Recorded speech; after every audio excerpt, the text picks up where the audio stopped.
Okay guys, तो आज हम लोग डिस्कस करने वाले हैं IIT Delhi 2024 economics paper discussion. Question number 1 से 10 तक ये रहेगा पार्ट 1। गाइस इस लेक्चर को बिल्कुल भी मिस मत करना क्योंकि हम लोग यहाँ पे डिटेल एनालिसिस करने वाले हैं।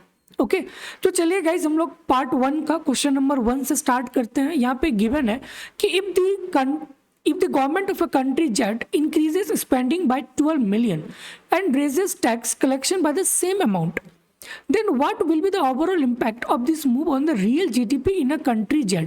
Real GDP will increase by 6 million, remain unchanged, या फिर increase by 12 million या फिर decrease by 12 million. Guys, ये वाला आइडेंटिटी आपको पता है ना, y equal to C plus I plus G. इसको हम लोग बोलते हैं एग्रीगेट डिमांड और इसको बोलते हैं एग्रीगेट सप्लाई। और गाइज जहाँ पे भी एग्रीगेट सप्लाई और एग्रीगेट डिमांड इक्वल होगा देन इस सिचुएशन को हम लोग बोलेंगे कि भाई ये इक्विलिब्रियम सिचुएशन है। डन। और गाइज यहाँ पे आपको क्लियरली गिवन है कि जो गवर्नमेंट का एक्सपेंडिचर है ना, ठीक है, वो 12 मिलियन है and raises a tax collection by the same amount. ठीक है, तो इस सेम अमाउंट से मतलब G इक्वल टू टी, जितना गवर्नमेंट एक्सपेंडिचर है उतना ही वो टैक्स कलेक्ट करता है। सी क्लियरली यहाँ पे लिखा हुआ है ना, raises tax collection by the same amount, इसका मतलब है G equal to T. Done. Okay guys उसी इक्वेशन को हम यहाँ पे एक बार फिर से लिखते हैं, y equal to C plus I plus G. और गाइस कंजम्पशन फंक्शन हमें पता है ना, C bar plus M P C into disposable income. Disposable income क्या होता है, y minus T. Done. Fine. y equal to C की जगह में ये लिख सकते हैं ना, C bar plus small C into Y minus T. और गाइस टी इक्वल टू क्या है, जी है, तो टी के जगह में जी लिख सकते हैं, तो यहाँ पे आ जाएगा जी प्लस आई प्लस जी आ गया। Okay Y equal to C bar plus M P C into Y minus M P C into G plus I. Done. Guys ये इधर चले आएगा तो ये क्या बन जाएगा, y minus M P C into Y equal to C bar plus I plus G. Guys यहाँ से कॉमन ले लो तो ये क्या बन जाएगा, 1 minus M P C. Done. अब यहाँ से y कॉमन ले लो तो ये क्या बन जाएगा, 1 minus C equal to C bar plus I plus G into 1 minus C. ठीक है गाइस, अब इसको मैं डेरिवेटिव करता हूं विद रिस्पेक्ट टू जी। ठीक है, इसको नेक्स्ट पेज में लिखते हैं, y into 1 minus C equal to G into 1 minus C plus I plus G. ठीक है, आई प्लस सी बार। ठीक है, तो गाइस अगर मैं इसको डेरिवेटिव करूंगा with respect to G, 1 minus C तो कांस्टेंट है इक्वल टू, गाइस जी का derivative with respect to G क्या बन जाएगा, 1, तो 1 इंटू, और ये तो कांस्टेंट है एज इट इज रहेगा, प्लस अब गाइस आई है ना, मतलब ये कांस्टेंट है तो कांस्टेंट का डेरिवेटिव क्या बन जाएगा, 0। तो गाइस यहाँ से लिख सकते हैं ना कि del Y by del G into 1 minus C M P C equal to 1 minus M P C. Guys ये दोनों कैंसिल हो जाएगा तो ये क्या बन जाएगा, del Y equal to del G. ठीक है, del Y equal to del G. और गाइस यहाँ पे आपको गिवन है कि भाई डेल्टा जी का वैल्यू कितना है, 12 मिलियन, मतलब government expenditure increases by 12 million, तो डेल्टा जी क्या है, 12 है। तो गाइस डेल्टा वाई भी क्या होगा, 12 होगा, तो इसका मतलब है कि इनकम भी इंक्रीज होगा कितना से, 12 मिलियन से। तो करेक्ट आंसर क्या हो जाएगा कि real GDP will increase by 12 million. Correct answer हो जाएगा ऑप्शन नंबर सी, सिंपल। ठीक है, okay okay guys, move to question number 2। Given है कि suppose the central bank makes an open market operation of ₹3 million, assume that the money multiplier equals to 2, then what is the change of the money supply? और यहाँ पे आपको 4 options given है। ठीक है, कि money supply is increase by 1.1 million या फिर 6 मिलियन या डिक्रीज बाय 1.5 मिलियन या फिर डिक्रीज बाय 6 मिलियन। ठीक है गाइस, मनी मल्टीप्लायर का फॉर्मूला आपको पता होना चाहिए कि डेल एम इक्वल टू होता है money multiplier money multiplier into delta R. ठीक है गाइस, इसको हम लोग बोलते हैं चेंज इन मनी सप्लाई। ठीक है, इसको लिख लो गाइस, ये बहुत इंपॉर्टेंट फॉर्मूला है। चेंज इन मनी सप्लाई, और गाइस ये तो आपका आ गया मनी मल्टीप्लायर, और ये आपका हो गया रिजर्व। ठीक है, change in reserve, change in reserve.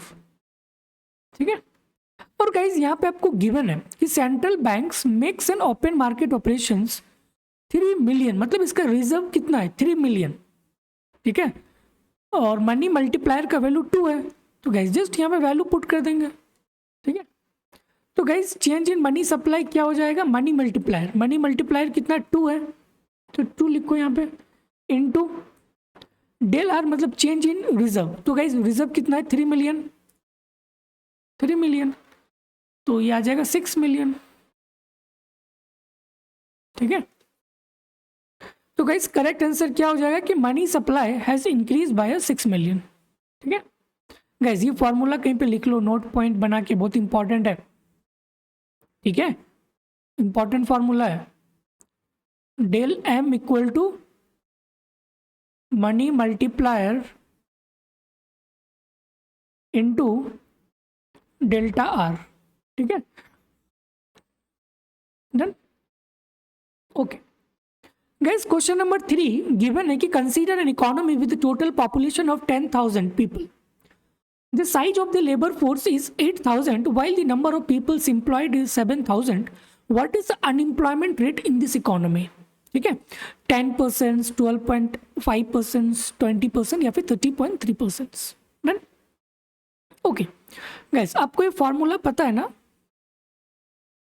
Unemployment rate, unemployment rate equal to क्या होता है, unemployed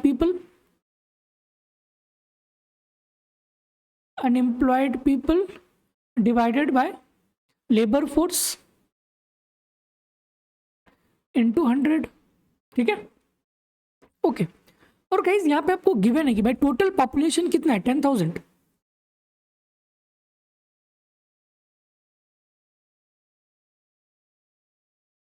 okay fine, size of the labour force guys आपको गिवन है 8,000।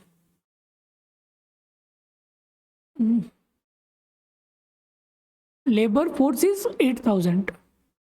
डन। और गाइस जो एम्प्लॉयड है 7,000, एम्प्लॉयड है 7,000। डन। तो गाइस अगर हम लेबर फोर्स में से एम्प्लॉयड माइनस कर देंगे तो हमें क्या मिल जाएगा, अनएम्प्लॉयड मिल जाएगा। हाँ, तो अगर इसको माइनस कर देंगे तो हमें क्या मिल जाएगा, अनएम्प्लॉयड। तो 8,000 माइनस 7,000 जो कि आएगा 1,000, तो यह आ जाएगा 1,000। Done. Okay guys, unemployment rate equal to क्या है, अनएम्प्लॉयड पीपल, और गाइस अनएम्प्लॉयड पीपल कितना है 1,000, तो यहाँ 1,000 लिखो, डिवाइडेड बाय लेबर फोर्स कितना है 8,000, तो यह आ जाएगा 8,000 इंटू 100। इसको गाइस सॉल्व कर लो। ठीक है, तो इसको सॉल्व कर लोगे तो यह आ जाएगा 12.5। ठीक है गाइस, जो कि करेक्ट आंसर हो जाएगा 12.5, option number B. Done. Guys just ये फॉर्मूला बेस्ड है, आपको ये फॉर्मूला पता होना चाहिए, सारे वैल्यूज आपको गिवन है, तो जस्ट पुट करो and get the answer.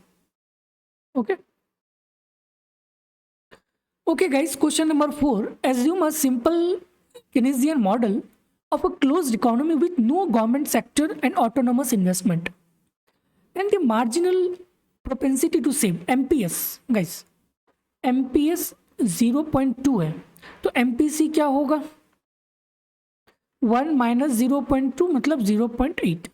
Done. There is a sudden drop in investment spending by 100 million. How much will output eventually fall? 20 million, 100 million, 500 million या फिर 125 मिलियन। गाइस आपको पता है ना ये मल्टीप्लायर वाला formula, in a closed economy with no tax 1/1 minus MPC। Guys ये basic formula, आपको ये चीज़ पता होना चाहिए, ठीक है। तो गाइज यहाँ पुट करो 1/1 माइनस MPC, MPC क्या है 0.8, तो इसका मतलब है 1/0.2। तो गाइज मल्टीप्लायर क्या हो जाएगा 1/0.2, तो इसका मतलब है 5, ठीक है। तो मल्टीप्लायर का वैल्यू आ गया 5, डन, ओके।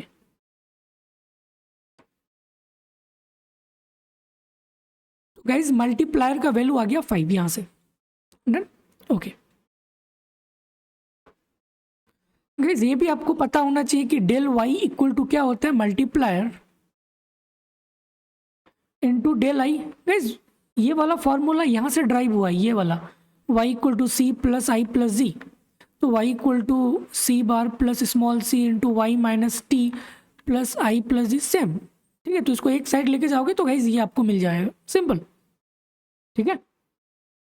गाइज इसको लेके जाओ ना तो क्या बन जाएगा 1 minus C equal to same thing plus I, तो अगर इसको डेरिवेटिव करोगे तो क्या बन जाएगा del Y into 1 minus C equal to del I, तो डेल वाई इक्वल टू क्या बन जाएगा 1/1 माइनस सी, मतलब मल्टीप्लायर इंटू डेल आई ना, सेम चीज़, ठीक है। तो यहाँ पे गाइज आपको कोई भी दिक्कत नहीं होना चाहिए, क्योंकि ये बहुत ही बेसिक चीज़ें हैं, लेकिन फिर भी गाइज मैं आपको डिस्कस कर रहा हूँ, ठीक है, ओके।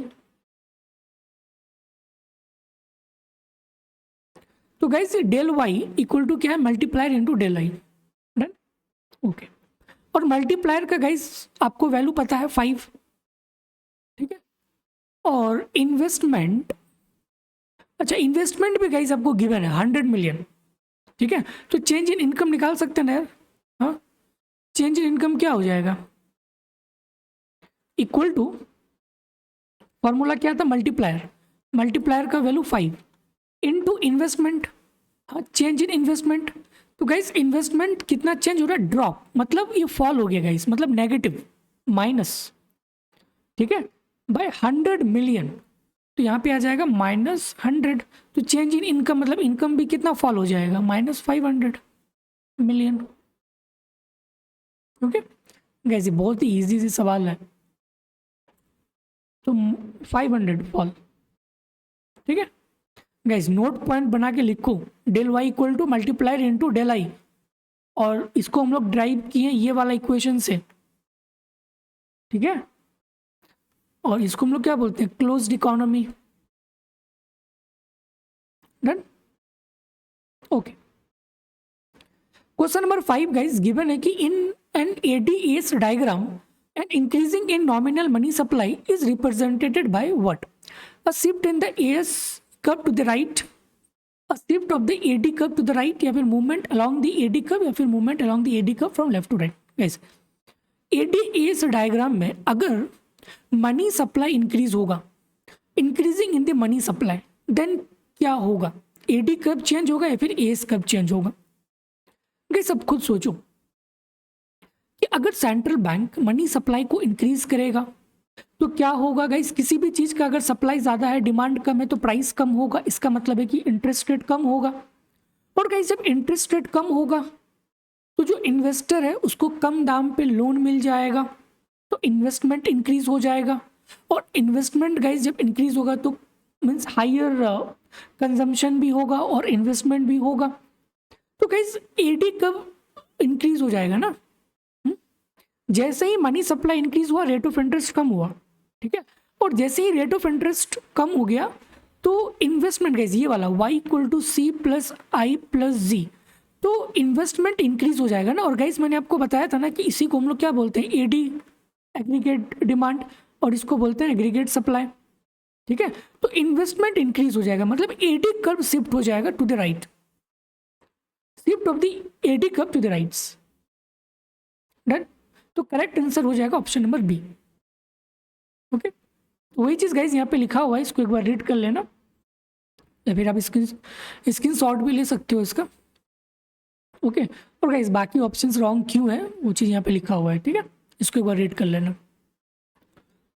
ओके गाइज मूव करते हैं क्वेश्चन नंबर 6 पे। गिवन है कि for x and y two jointly distributed random variable which of the following statement is false, if x and y are in independently distributed, then the conditional distribution of y given x equals the marginal distribution of y, या फिर option B, option C and option D. तो guys इसको एक एक करके हम लोग check करते हैं, ठीक है, फिर देन इसको कंक्लूड करेंगे। तो गाइज ऑप्शन ए, और यहाँ पे आपको पूछा गया कि कौन सा फॉल्स है, ठीक है। तो गाइज क्वेश्चन को अच्छे से पढ़ना है, तो यहाँ पे है फॉल्स, तो हमें गलत फाइंड आउट करना है कि भाई कौन सा रॉन्ग स्टेटमेंट है। Done, okay fine. गाइस यहाँ पे क्या है कि अगर x और y इंडिपेंडेंट है, ठीक है, इंडिपेंडेंट है, देन उसका जो कंडीशनल डिस्ट्रीब्यूशन होगा ना y given x is equal to the marginal distribution of y। Guys ये वाला मैंने आपको पढ़ाया था स्टेटिस्टिक्स वाली सीरीज पे कि उसका पीडीएफ क्या होता है, f of y by X, y by given x equal to, guys इसका फॉर्मूला क्या होता है, f of X Y joint PDF divided by marginal of x। Done guys, ये बेसिक फॉर्मूला है, आपको ये चीज़ पता होना चाहिए।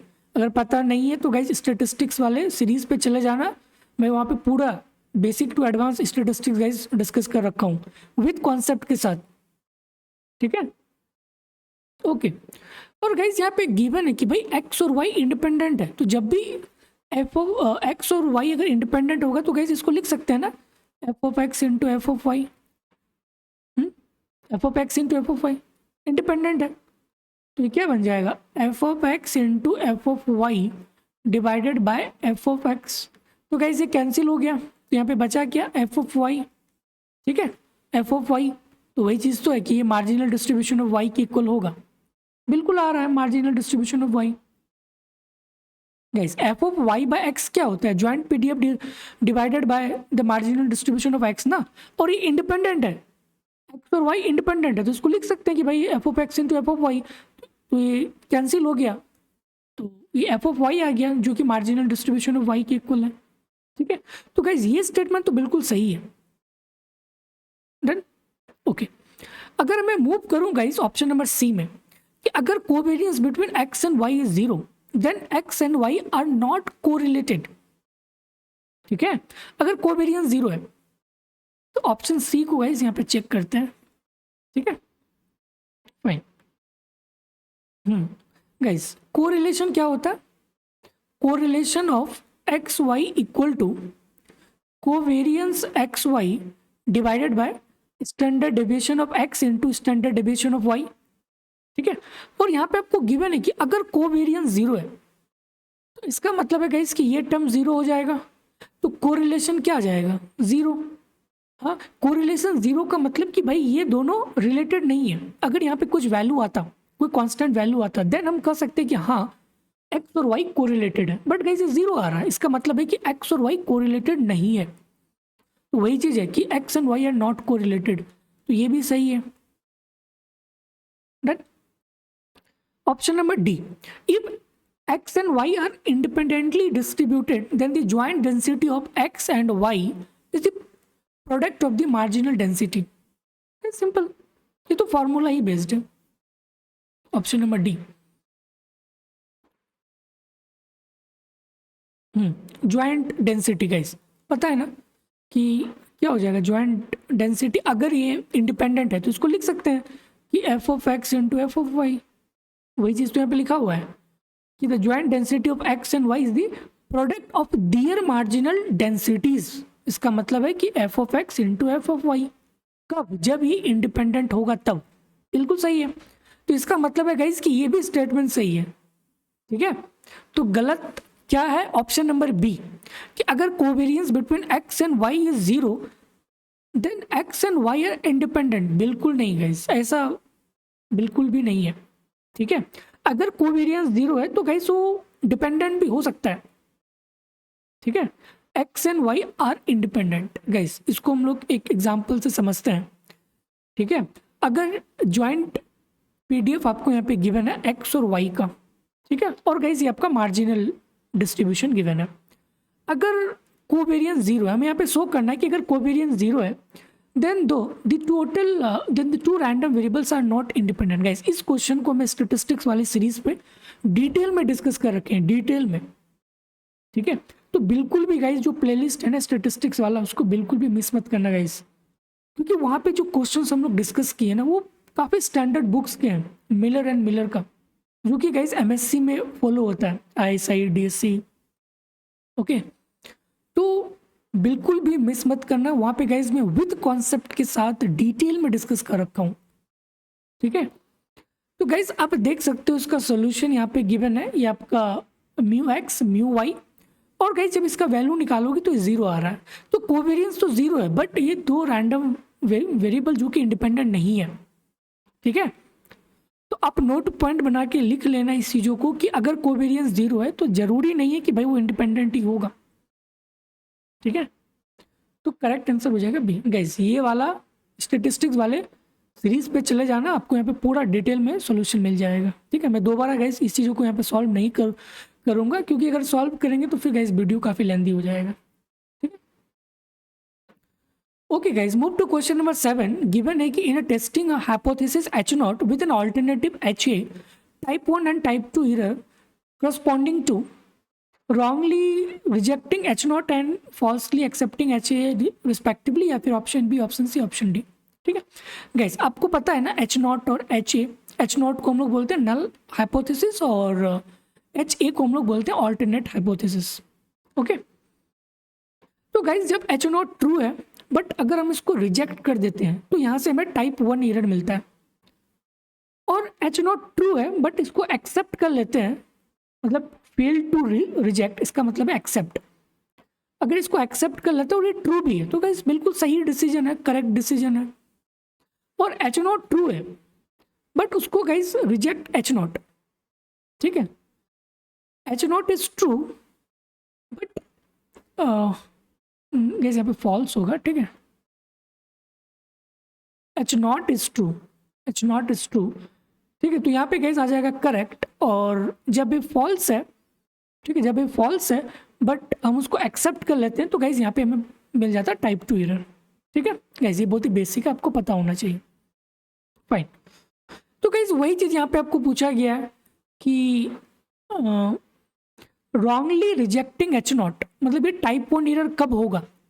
टाइप 1 एरर गाइस आप देख सकते हो कि टाइप 1 एरर यहाँ पे हो रहा है ना, टाइप 1 एरर ये कब हो रहा है, जब हम लोग रिजेक्ट कर रहे हैं H0 को, रिजेक्ट कर रहे हैं H0 को, ठीक है। तो वही चीज़ है कि रॉन्गली रिजेक्टिंग, गाइस ये तो था सही ना, ये तो था ट्रू, बट हम लोग उसको रॉन्गली रिजेक्ट कर रहे हैं, ओके।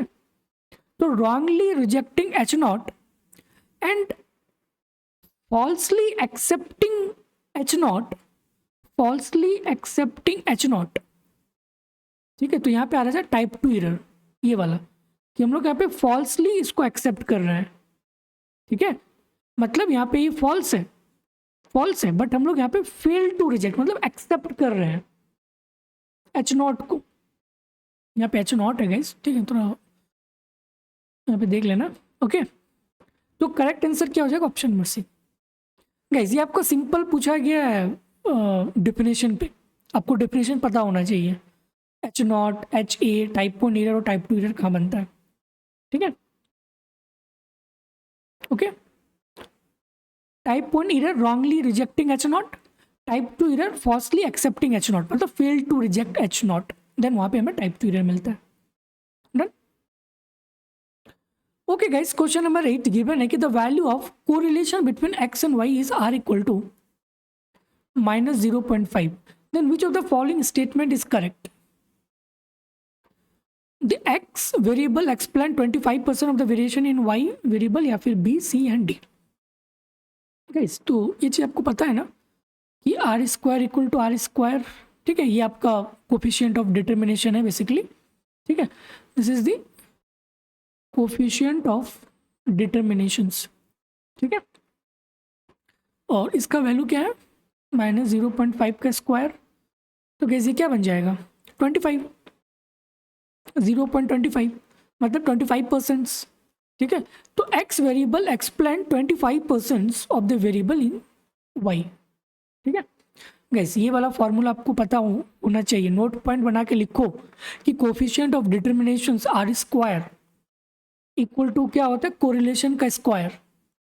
तो इसका मतलब है, और आर का वैल्यू हमें गिवन है -0.5, तो -0.5 का स्क्वायर क्या बन जाएगा, 0.25। इसको जब परसेंटेज में लिखेंगे तो क्या बन जाएगा, 25%। That is your capital R square. तो कैपिटल आर स्क्वायर गाइस क्या होता है कि एक्स वेरिएबल जो है एक्सप्लेन कर पा रहा है वाई पे कितना, तो 25%। X variable explain 25% of the variation in the Y variable. ठीक है, तो करेक्ट आंसर हो जाएगा option number A. Done. Okay guys, question number 9 जो कि बहुत ही इजी है। Which statement is correct about the P values? The smaller the p value, the stronger the evidence in favor of the alternate hypothesis. Smaller the p value, the stronger the evidence in favor of the null hypothesis, या फिर क्या होगा?